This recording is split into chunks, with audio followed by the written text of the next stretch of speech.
So we looked at this question here, and we worked out. Well, sorry, you did this question hopefully, and this 30-year-old is clearly going to be an outlier. Hello. Yeah. So. Being a bit lazy, hopefully you've got the mean and standard deviation to be that. So, 10.2 plus 2 lots of 7.36, this is definitely an outlier. So 30 was definitely an outlier. Hopefully you were able to spot the obvious answer to part C. Every children's party really should have an adult at it. Although, yeah, average age of 10.2, yes. So we're not talking about a sixth form party. I guess you probably, when I let my daughter have parties when she was in sixth form, I worked in a garage, just so they knew I was there. I used to have beer pong nightmares, but there we go anyway. It was, yes, 30 is clearly an outlier. Could be legitimate, but we're told here, actually, no, they were all children. So what you needed to do there was clean the data. And that sounds really pompous, but actually, all it means is you take out that one value. Now, of course, we're not given the list of values, are we? So what is Callum sigma x now going to be with our cleaned data? Take away 30, yeah. I like what you did there. Rather than having to do it in your head, you said it out loud. That's always a good ploy to use. Go on then, Sean. What would sigma x squared now be? It would be 1,428 take 30 squared. Again, very clever. Did the which is? 528. Yeah, no, that's 90. So you take away 90. Yeah, and now of course we've only got 8 values. I mean, there were 9 people at the party. But for some reason, that 9th person's age was written down incorrectly. So we're going to ignore it. And so if you redo your mean and standard deviation calculation using those values, then this is the mean and standard deviation that you get. And a reminder that the mean is the total of all the values divided by the number of values, and then the standard deviation is the total of all the values squared, the mean of the squares, take away the square of the mean. So cleaning the data sounds pompous, just takes the value out. So what we're going to do today, well actually we're going to rattle through as much there, so it shouldn't take all of today. We're going to look at a variety of ways of displaying data that we've met before. So we're going to rattle through box and whisker, cumulative frequency. We're going to do a bit of stuff about comparing sets of data, all met at GCSE. We're then going to look at histograms, where we'll dwell a little bit, because although we met histograms at GCSE, it's a little bit more tricky now. So we'll start with box plots. Did I say box and whisker? They used to be called box and whisker diagrams, they're now called box plots. And in particular, I want us to look at how we deal with outliers on a box plot. While you do that, I'm going to calibrate my board.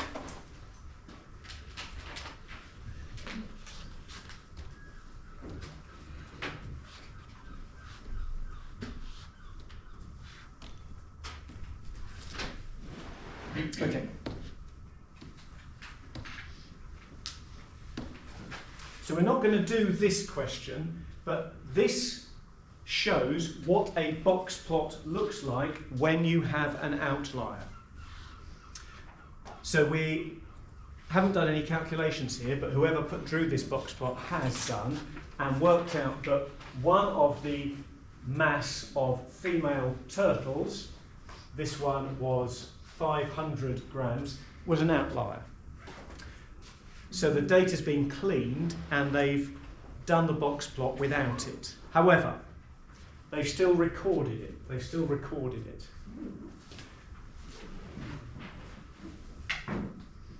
So outliers are shown on a box plot. So I'm hoping that you've still got that sheet from last lesson, which had the data at the bottom.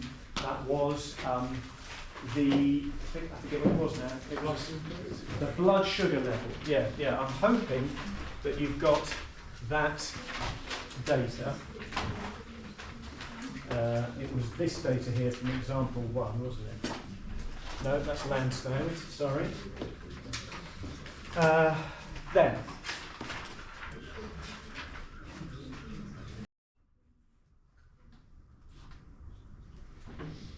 So here's the set of data we used on Friday.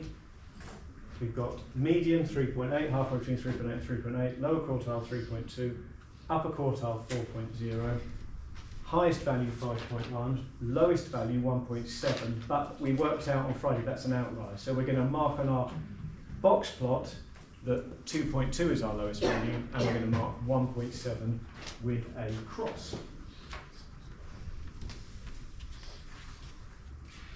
And remember, when drawing a box plot, we have a linear scale along the bottom,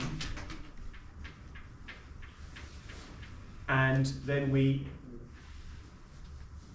mark above that linear scale.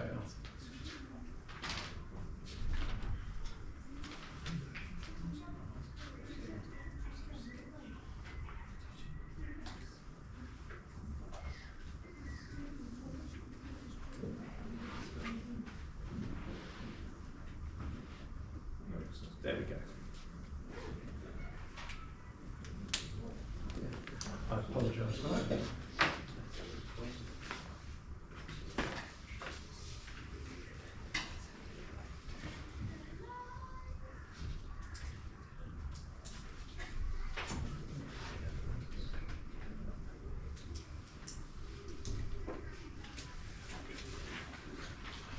So once you've done that, can you have a go at question 4 on this table, which repeats that process? You've got another set of data. It's one set of data. It's one big set of data. You can write the sheets, obviously. We're going to use these sheets for a couple of lessons, so I do apologise for all this, but it does mean you've got a copy you can write on, whereas if it was a textbook, you wouldn't. It's one big set of data. Question 4, it's not 5 separate sets of data. And they've already put it in order for you, so it's nice and easy.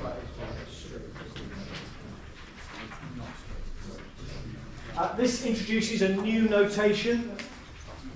So the lower quartile is sometimes referred to as Q1. The median is sometimes referred to as Q2. And the upper quartile is sometimes referred to as Q3. So the two notations mean exactly the same. Lower quartile is sometimes referred to as Q1, median is sometimes referred to as Q2, and upper quartile is sometimes referred to as Q3. It's already really high here. I'll use the radio.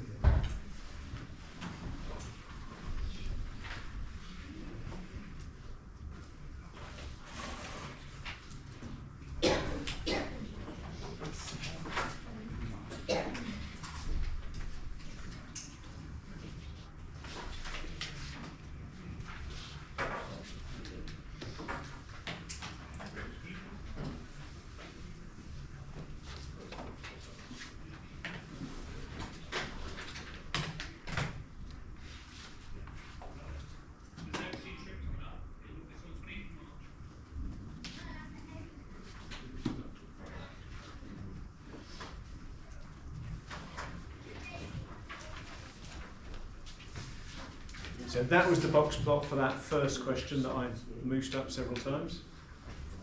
We're now looking at question 4 at the top of that sheet.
This time the median is one of the values, so it means I've got 12 values below the median. I don't use the median in my calculation of the lower and the upper quartile, so I've got 12 values below and 12 values above, and it's those 12 values I'm going to use to locate the lower and the upper quartile. So the lower quartile is the median of those 12 values below, and the upper quartile is the median of the values above.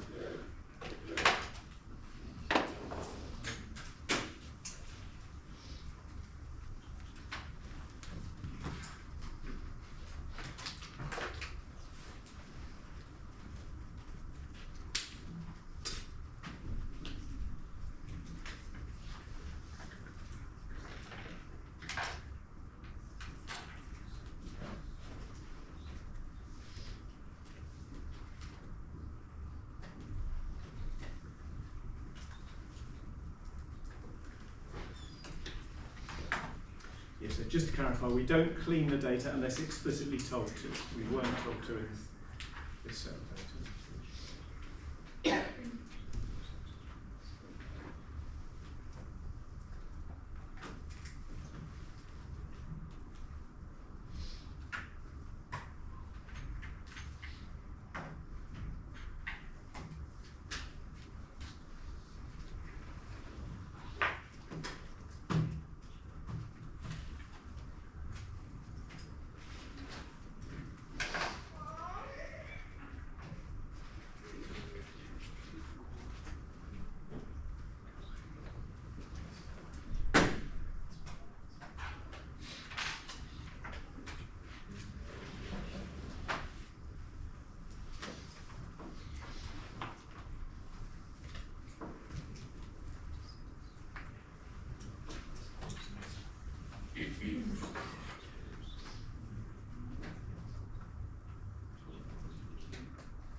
Right, so I get 21.5, 26 and 30 as my Q1, Q2, Q3, lower, median, upper quartile. Interquartile range, therefore, is 8.5, and 1.5 times that, I did that in my head, I'll just better check that, yeah, I think we're okay, yeah, is 12.75. So 21.5 take away 12.75 gives me 8.75, so we've got no outliers at the bottom end.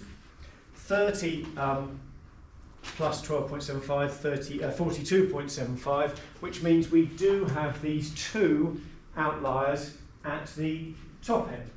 So how does that look when we come to draw a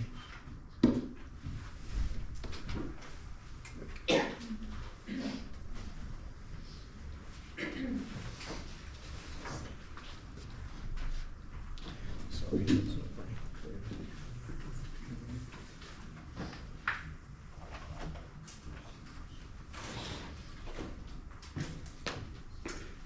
Okay, so box plots, ticks off. All right, box plots and outliers. So let's very quickly move on to cumulative frequency. And this is no longer to do with outliers. This is just us motoring through the syllabus at a fast pace because we really want to. So cumulative frequency, it's still to do with median and quartiles, isn't it? But it provides us with a solution to the problem of how do we deal with grouped data when we want to work out the median.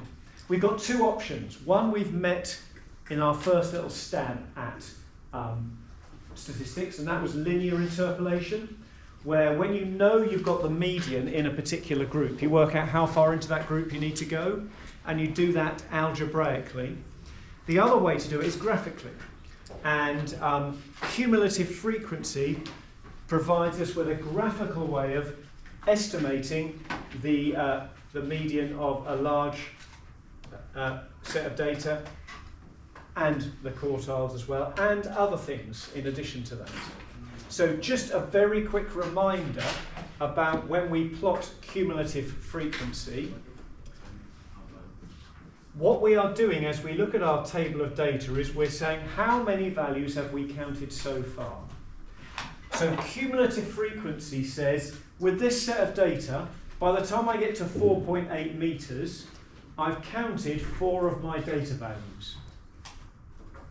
By the time I get to 5, I had 4 in the first group, 7 in the second group, so I've counted 11, etc., etc., etc. By the time I get to the end, this number should be the same as the total number of values. I should have counted everyone by the time I get to the end.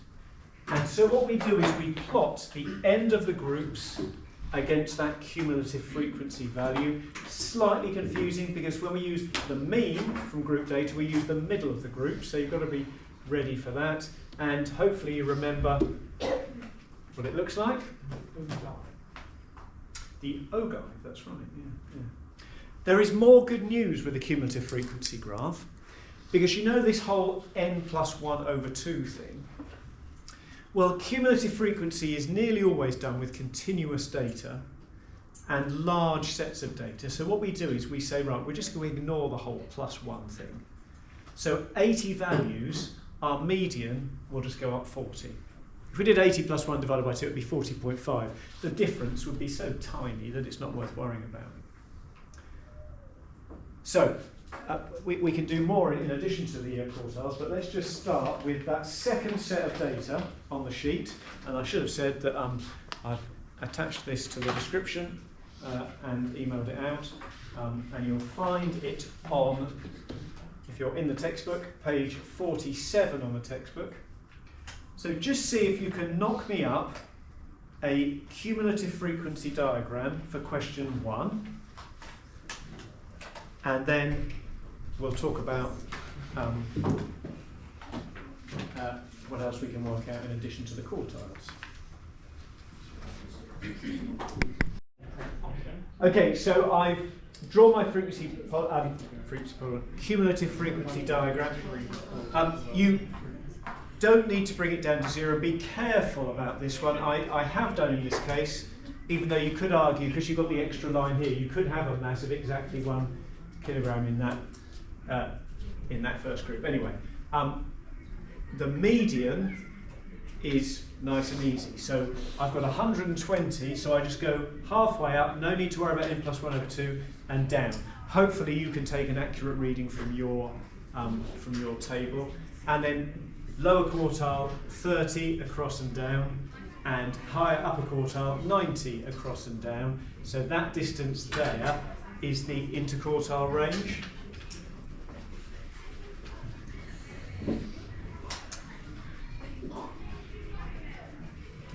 Now, I was hunting around for a different colour because you can actually quite easily draw a box plot, which it asks you to do. I know we haven't finished, we haven't answered C yet, but you could draw a box plot on the same set of axes. With this set of data, we don't actually know the lowest value, so we're going to assume that the lowest value is 1, because that's where our group started, and we'll assume that the highest value is 2.2, because that's where our group's finished. I know what my lower quartile is, so I can just sort of continue that line there. That's my median, and that's my upper quartile. So it's quite easy to sort of overlay a box plot on a cumulative frequency diagram. If you chose to draw it separately, that's absolutely fine, but it's quite easy to overlay it. And I'm sorry, I should have brought a colour with me, but can you imagine that in a different colour? And it's about to get worse, because I'm about to show you how to work out the 10th and the 90th interpercentile range. So we've got quartiles, which split our data into quarters, unsurprisingly. So percentiles split our data into 100. And in fact, if you have got your little red baby books at home, you may be able to look up what percentile you were in when you were born, and they measure your head and measure your weight and things like that. My head was always in the 90th percentile, but there you go. That's just the way it is. So the 10th percentile is a 10th of the way into the data. So the 10th percentile will be at 8. So the 10th percentile is the 8th value. So we go across from 8 and down. And the 90th percentile, well, that's 90% of the data, 90% of the way into the data. Sorry, it's not 8, is it? It's 12. Sorry. I was thinking there were 80. It's not, it's 120 value, so it's at 12. This diagram's getting worse. So it's at 12. So I go across and down. The 90th percentile, that's 90% of the way into the data. So that's going to be 108. 108. 90% of 120 is 108. So that's going to be here. That's at 108. So you go across and down. That's your 90th percentile. So this is my 10th percentile. This is my 90th percentile. My 10th to 90th percentile range then is that distance there. Okay? So I've got my 10th percentile, 10% into the data, 10% of 120 is 12. 90th percentile, 90% of the way into the data, 90% of 120 is 108. I did those readings exactly as I do for the lower quartile, upper quartile and median, and my interpercentile range there is. And that's not always a standard thing, 10 to 90, you can have a variety. Yes, sure. I was just going to ask, is the interpercentile range always between 10 and 90? No, you'll be asked all manner of I suppose the thinking is that quartiles, it's a bit brusque, isn't it, to take out a whole quarter of the data at the top and the bottom. Carry on working through the exercise then. So we are on page 47. Carry on working through those questions there.